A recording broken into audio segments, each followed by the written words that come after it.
Green light breathes across the fields of Arda, not as sunlight yet, but as promise. Roots push through soil that has not learned resistance, leaves unfurl where wind has only just learned its name, and the ground itself seems to listen. Nothing moves loudly, nothing needs to.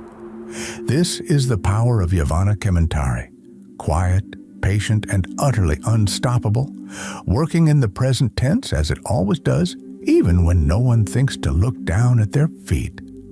Welcome to the Elder Darkness. On this journey, we walk the long living spine of Middle-earth and trace the power that does not conquer, but endures. You might find yourself somewhere in the story, perhaps standing in a forest you thought was background scenery, suddenly realizing it has been watching you the whole time.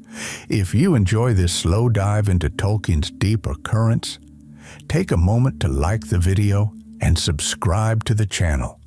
It genuinely helps more than Lembas on a long road. And while you're here, tell us where you're listening from. Middle-earth feels different depending on the soil beneath your boots. Now, lie back and relax as we travel to the world of Middle-earth. Roots of creation and quiet power. Yavanna does not stride onto the stage like a storm or descend crowned in fire. She is already there when the stage is built. In the music of the Ainur, while others shape themes of wind, water, or craft, she listens for what will grow between the notes. Her thought turns toward all things that root, bud, climb, creep, or flower. Where Aulë imagines substance, Yavanna imagines consequence. What it means for stone to be broken, for wood to be cut, for fields to be harvested again and again. Even before Arda is made real, she understands loss, and because of that, she understands preservation. When the world is sung into being and the Ainur descend into it, Yavanna walks the young lands not as a ruler, but as a gardener surveying soil quality. She sings, and grasses answer. She hums, and trees lean closer as if sound itself were a form of rain.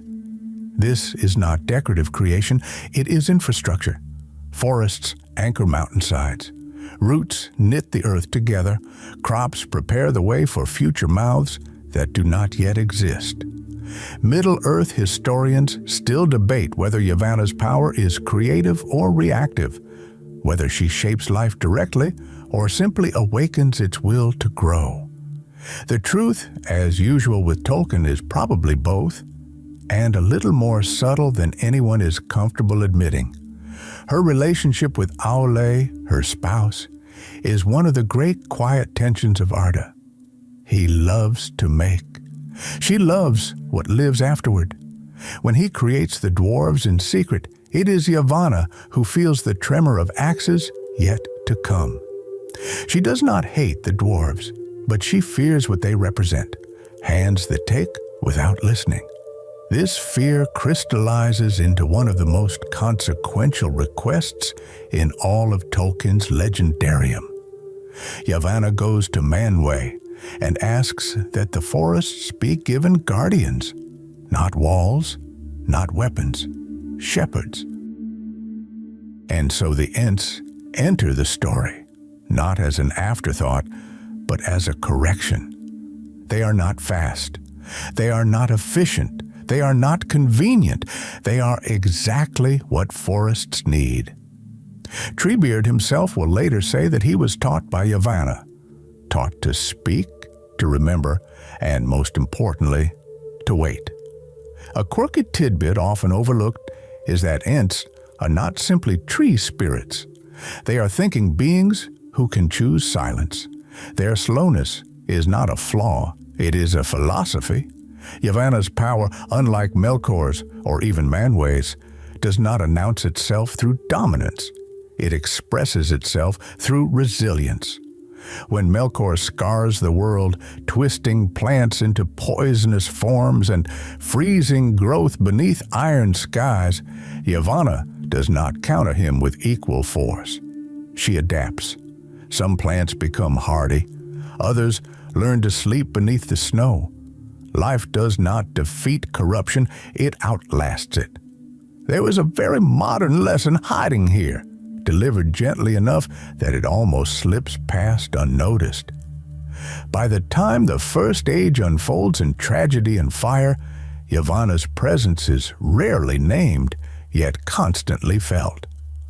The forests of Beleriand are not just scenery for doomed heroes. They are participants. Leaves hide refugees. Roots tangle pursuit.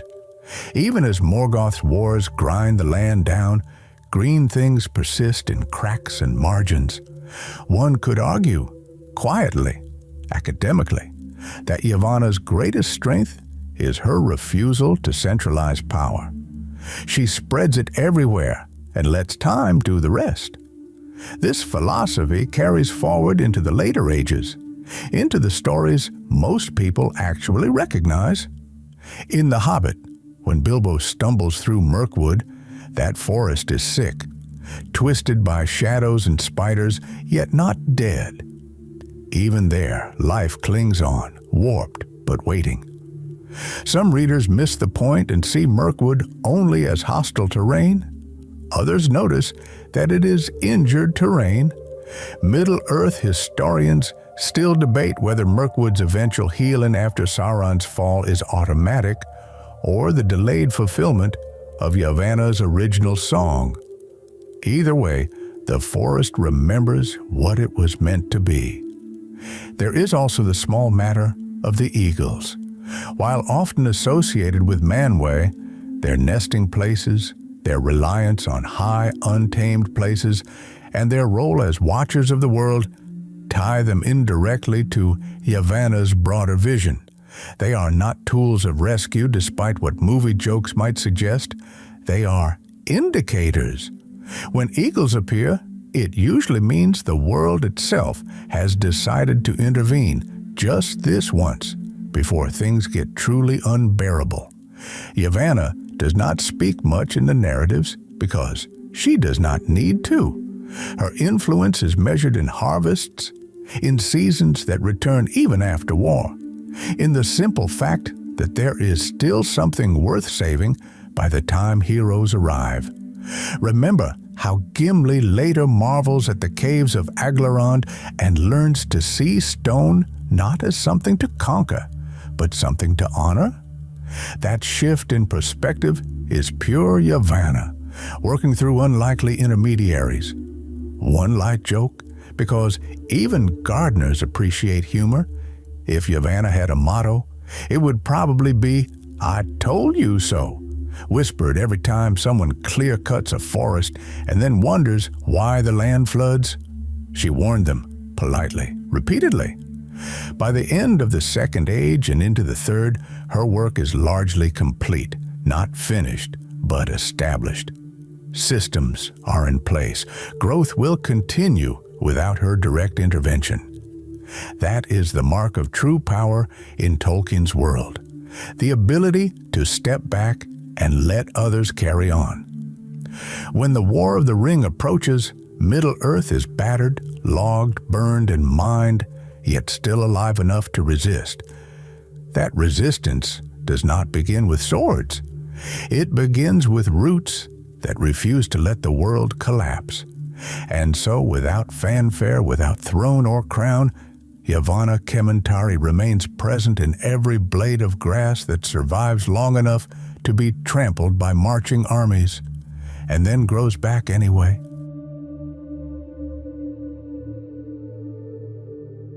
When the earth answers back.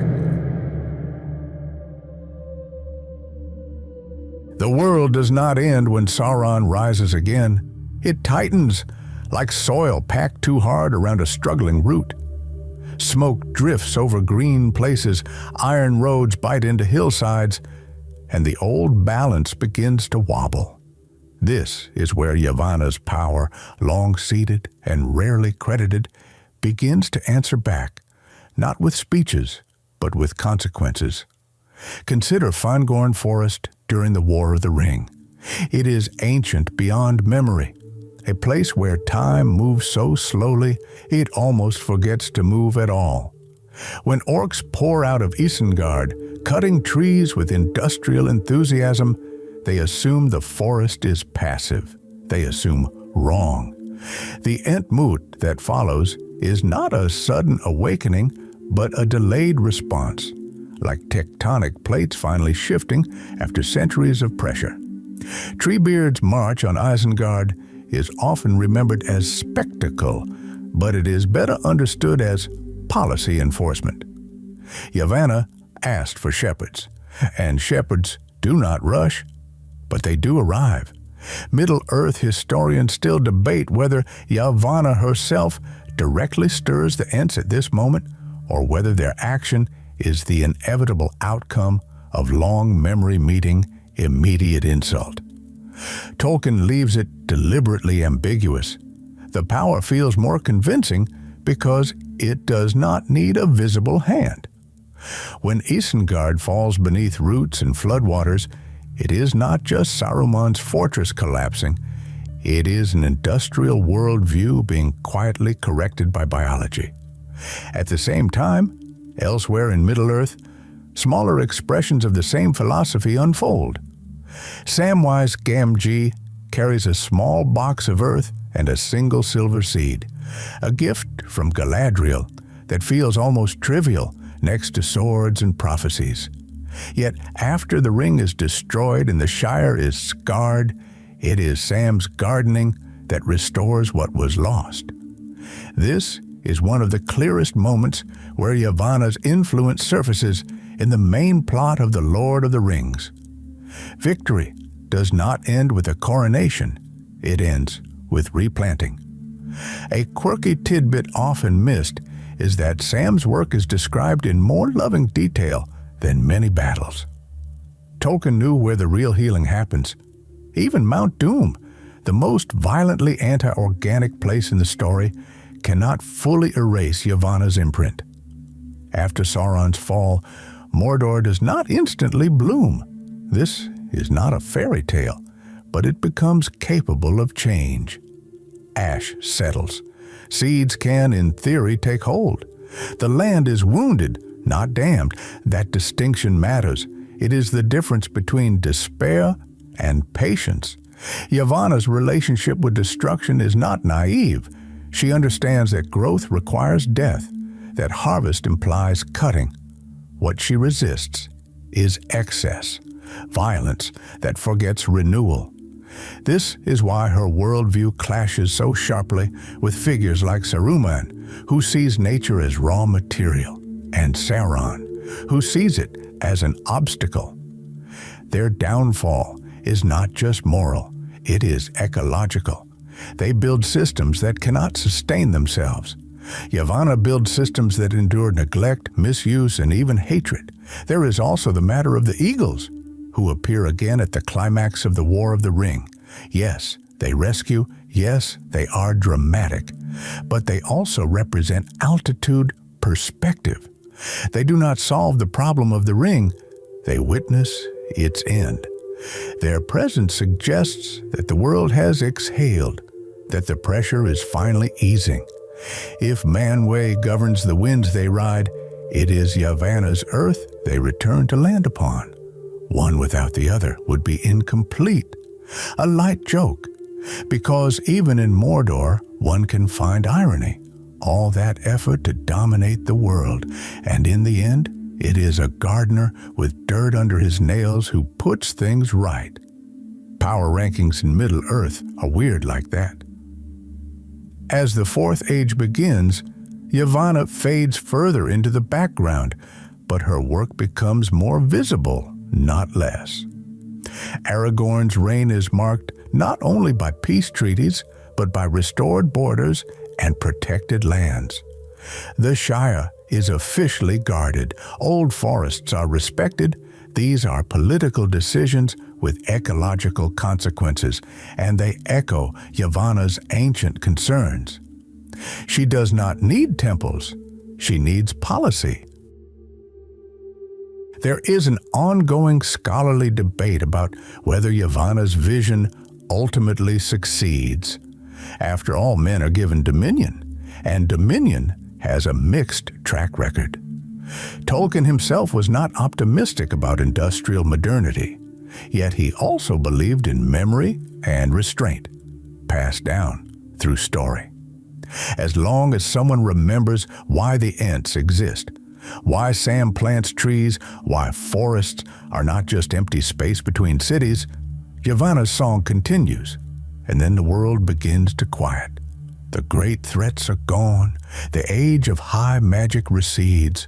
What remains is soil, rain, seasons, and the slow, almost boring miracle of things growing where they should not be able to. This is not a loss. It is a handover. Yavanna never wanted to rule forever. She wanted the world to be able to take care of itself. The camera, if there were one, pulls back. Fields ripple. Forests breathe. Somewhere, a tree that should not have survived does anyway. The power of Yavanna Kementári has always been this simple and this difficult, to trust life to keep choosing itself even after everything. The pacing slows now. The language softens. Leaves fall without urgency, and the sound they make is less a whisper than a reassurance. The wars are stories now, told to children who sit beneath trees that remember none of it and all of it at once. Breath lengthens, shoulders drop. There is time. In the end, Middle-earth is not saved by domination, but by care extended over ages, by patience disguised as weakness, by growth that waits until the shouting stops. Yavanna's presence lingers not as a voice, but as a feeling, that the world is allowed to heal, and that you are allowed to rest within it.